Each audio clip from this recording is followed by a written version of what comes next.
Halo, ketemu lagi sama Rojali, orang biasa, bukan public figure, bukan selebritis, apalagi motivator. Teman-teman Rojali, seperti sebelum-sebelumnya, Rojali selalu berbicara atau ngoceh tentang hal-hal dari sisi yang mungkin kurang menyenangkan. Sekali lagi, karena di luar sana sudah cukup banyak orang yang akan memberikan motivator, baik di YouTube, podcast, ataupun dimanapun.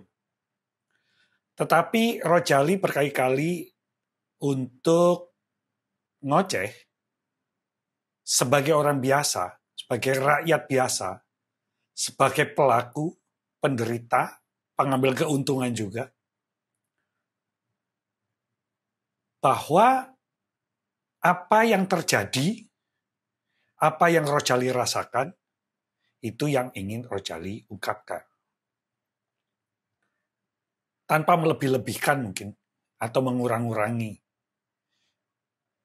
Ada hal yang memang terjadi, ada hal-hal yang merupakan sebuah dialog batin dengan Rojali sendiri. Di episode sebelumnya, Rojali berbicara tentang bagaimana tentang pengusaha hitam yang dengan sengaja, dengan terstruktur merampas hak-hak pegawai. Ini masih di bidang ketenagakerjaan, urusan perusahaan dan pegawai. Kita belum berbicara mengenai banyak hal, bagaimana rakyat yang berdasarkan Undang-Undang Dasar 1945 jelas adalah sebagai pemegang kedaulatan daripada bangsa dan negara, ternyata pada prakteknya begitu banyak cerita-cerita, kisah-kisah, kenyataan di mana rakyat sama sekali tidak dianggap kedaulatannya justru oleh orang-orang yang diberikan amanat oleh rakyat sebagai pengemban, pelaksana, dan operasi kenegaraan. Kenegaraan ini bukan masalah Indonesia dengan luar negeri, tetapi secara internal, ketenagakerjaan, kesejahteraan, persatuan, kekuatan, ya pokoknya yang ada dalam Pancasila itu deh. Kalau memang kita negara yang memiliki dasar negara Pancasila. Ditambah dengan bagaimana Undang-Undang Dasar 1945 telah dipikirkan baik resiko maupun solusi-solusinya. Oke. Kalau kita berbicara tentang ketenagakerjaan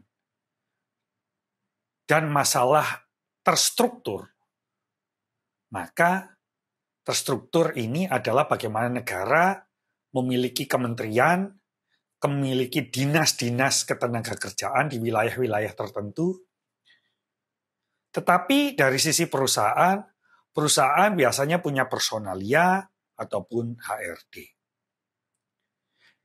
Mengapa ketenagakerjaan memiliki banyak permasalahan yang mungkin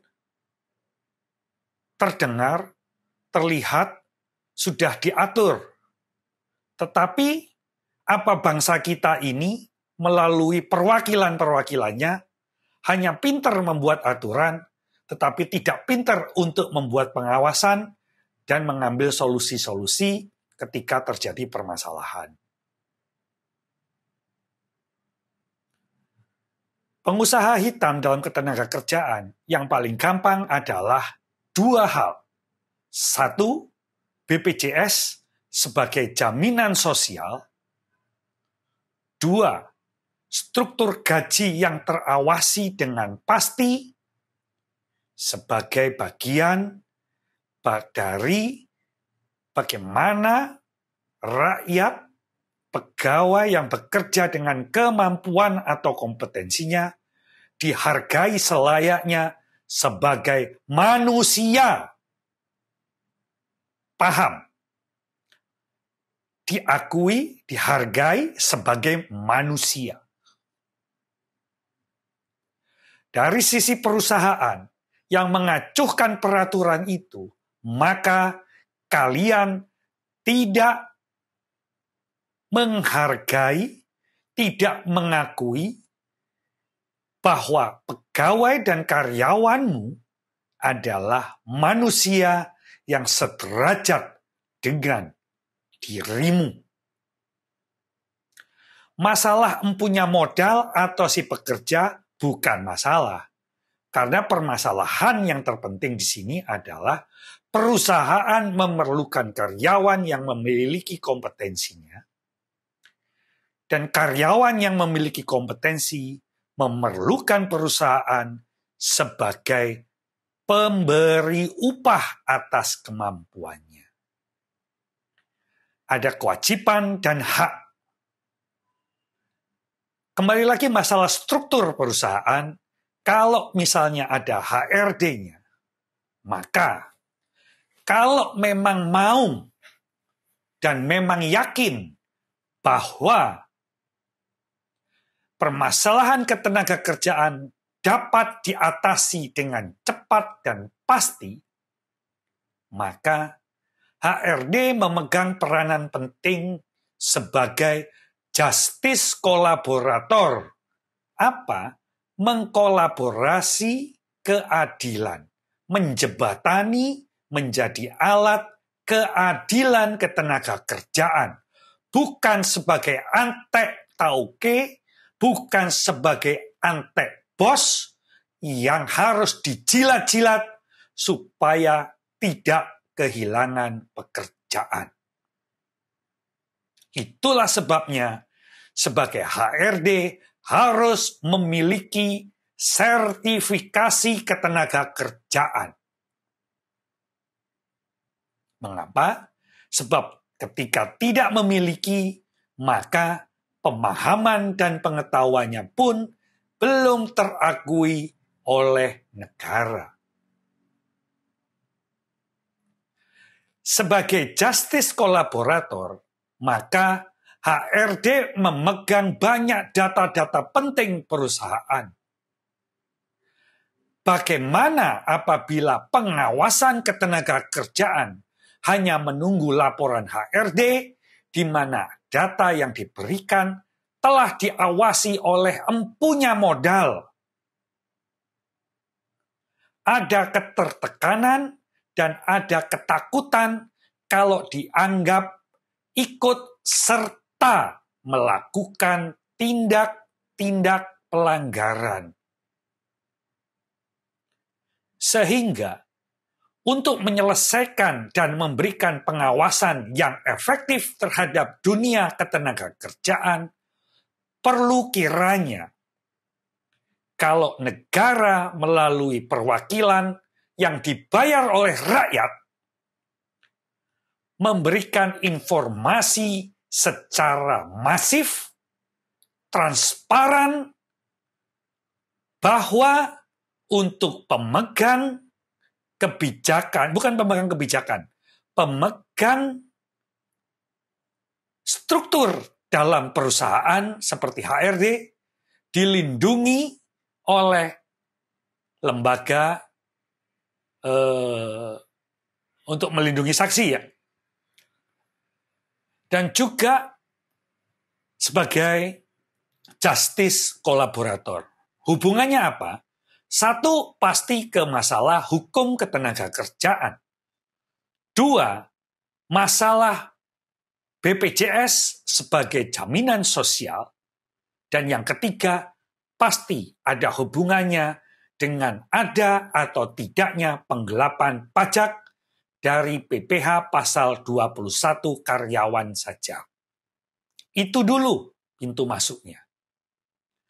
Kalau HRD oleh pemerintah tidak dengan jelas, dengan pasti diberikan mandat dan perlindungan sebagai justice kolaborator, maka permasalahan di dunia ketenagakerjaan akan sulit untuk diatasi secara cepat dan pasti.